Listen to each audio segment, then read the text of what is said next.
the disciples. It says, all mine are yours, and yours are mine, and I am glorified in them. Now I am no longer in the world, but these are in the world, and I come to you. Holy Father, keep through your name those whom you have given me, that they may be one as we are. So verse 11 really stuck out to me. And he says, I'm not in the world anymore. Although he was physically there right at that moment. But these, the disciples, are in the world, and I come to you. So he knows he's about to leave his ministry, go through the death that he went through, and will be raised and then ascend to heaven to be with God. And he's basically making the statement that it's time for this all to happen, and I'm coming to you, God. And then he continues on and says, Holy Father, keep through your name those whom you have given me, that they may be one as we are. While I was with them in the world, I kept them in your name. Those whom you gave me, I have kept, and none of them is lost except the son of perdition, that the scripture might be fulfilled. But now I come to you, and these things I speak in the world, that they may have my joy fulfilled in themselves. I have given them your word, and the world has hated them because they are not of the world, just as I am not of the world.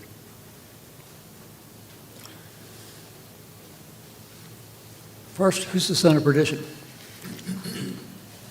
That would be Judas. I believe that's Judas. Correct. And he betrayed the Lord for 30 pieces of silver, but he says that the scripture may be fulfilled. And I never did find that. Anyone know where that might be?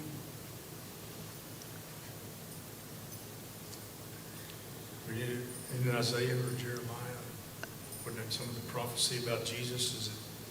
It probably was, but when I started looking, I didn't quickly come up with a reference and ran out of time. So anyway, I think it was prophesied that he would be betrayed, and Judas was the one that did it. But there in verse 13 it says, but now I come to you, and these things I speak in the world, that they may have my joy fulfilled in themselves. So as Jesus is speaking, again, it's still about his disciples, that his joy will be fulfilled. And then in verse 14 is very prophetic. He says, I have given you your word, and the world has hated them because they are not of the world, just as I am not of the world. So as the disciples started teaching after Jesus' death, and the church started growing, and they became persecuted. In other words, they were hated, much like Jesus was hated by the Pharisees and the people that were in power at the time. And so Jesus is projecting this and telling in the Spirit of God that his joy is fulfilled in his disciples. And and Jesus told them to go and teach every person in the world, and they started the process. And John lived a very long life and apparently did quite a bit of things in regard to Jesus and teaching of it. Dave? Yes. It kind of reminds me of when Jesus was in conversation with Pilate. When Pilate asked him, are you a king? And he said, yes, I am. Yes, but not of this world. Not of this world. Yeah. Otherwise, my people would be rising up against you. And he pointed out that's not what I'm here for. Yeah. He wasn't here to build an earthly kingdom. Right. He was here to, I guess I'll use the word, invite us through faith and worship to join him in a heavenly kingdom. Right. And I think that's the whole point of this to start with. And so on.